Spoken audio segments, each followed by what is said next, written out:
To go from last week's, should we say, great performance to that tonight, I mean, where should we start? I mean, where did it go wrong tonight? I mean, they lose 5-0 at home. Now, you knew they were going to be coming here tonight with their tails up, obviously, against winning 5-2 last week against Dell, but to come here tonight and batter us 5, I mean, nobody expected that.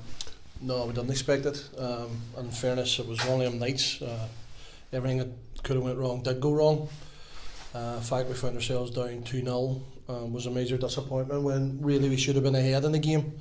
You know, early on Ronan had a good chance and keeper made a good save.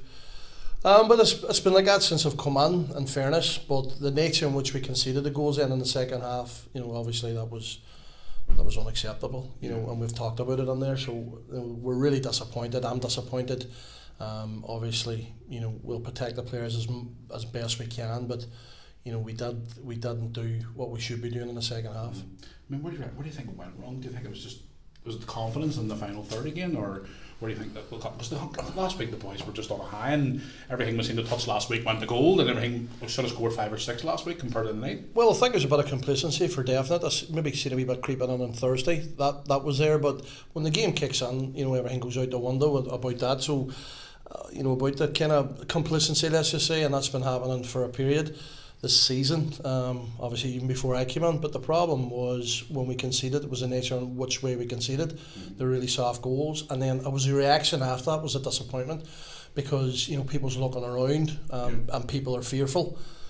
I do think they're a genuine good bunch of lads, but they score 5 goals and they give the goals away the way we did and the nature we did was really disappointing, because in fairness to Ballyclare, they didn't do anything spectacular. They sat in, they played forward directly, and they had us on the break a couple of times in the second half when we were chasing that game, and the game was stretched at that point, but you know, they fought for everything. There was good blocks, there was good fighting, there was good duelling, and we didn't get it easy. Their keeper made saves as well. He's made at least 5 or 6 saves. Granted, some of them are comfortable, but and we haven't, you know, so we've lost the game, and we deservedly get beat. In fairness, 5-0 was probably a bit harsh, because everything they seemed to have turned to silver, if you like, or turned to gold.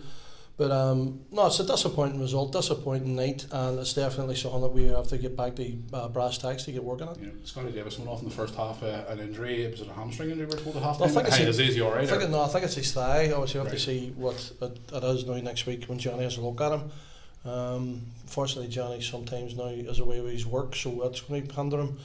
So he mightn't be here on Tuesday, but we just have to listen. At the end of the day, there's players coming back now, and there is players playing catch up in fairness, which is a bit of difficulty because obviously Matthew Ferguson and then Deansy and you know Craig Harris as well. You know, they've all had time out and they're coming back, and it's not ideal in the middle. You know, the end of October, early November, the players are still playing catch up. You know, so that's something we're going to have to work through. Plus, there's no excuses. We weren't good enough tonight. We got what we deserved, the defeat, and we have to learn from it, and we have to go up. Yeah, you got to be obviously regroup now for the next couple of nights when we're back at training again, because we've got a long trip next week away to Warren Point. That's going to be an hour long journey. Hopefully, I mean, the last time we've had a bit of luck down there over the last couple of seasons, but again, on the back of tonight's performance, it's going to be a different. Doesn't matter who you're playing. Yeah. It has to be much better. Like Warren Point's a good side, they're well organised, and Barry Gray's got them in a good place. So they're just down from the Premiership. So we're under no illusion going on to a grass pitch that we have to be better. If we're not better, then we're going to get much the same. That's being honest with you. But as I says, I'm here to support the players as best I can, but I need something back as well. It's not me making an excuse, it's just fact. The fact is we weren't good enough tonight, and I have to take my hat off there as well, because it was me put the team in the pitch. I selected it. So we're disappointed. We have to regroup. We have to see what way we go about our business next week. But as I said to the mayor, and I think most of them know anyway, we will change it next week, because I think it's only fair now that we give people games who haven't been playing and who are making their way back, and that's what we'll probably do. What about the under-20s? I mean, you still looking at them? We've seen a couple of recent games recently. There's a couple of players there you've had your eye on as well, because there is quite a lot in there knocking at your door over the last couple of weeks. Young Kyle Flynn's done well, in fairness, and young Kinner's done well as well, and there's other players that we would like to see in. The problem is with Championship, it's uncompromising, it's a physical league. Now them guys are good players for now and the future in the 21s, but we have to introduce them gradually. Throwing on too many at the one time might be difficult because the team's struggling, and I wouldn't want them to kind of have a part of that. But listen, if we have to go young, there is still plenty of games they play, and there is no question, like we're going to have to fight now. You know, we're in a relegation battle. There's no getting away from it. And if the players want to stay in this division, they have to do a lot better. Myself, I have to do a lot better as well. So we have to find ways of winning, and we have to find solutions to be better. And that's what we'll be doing starting tomorrow.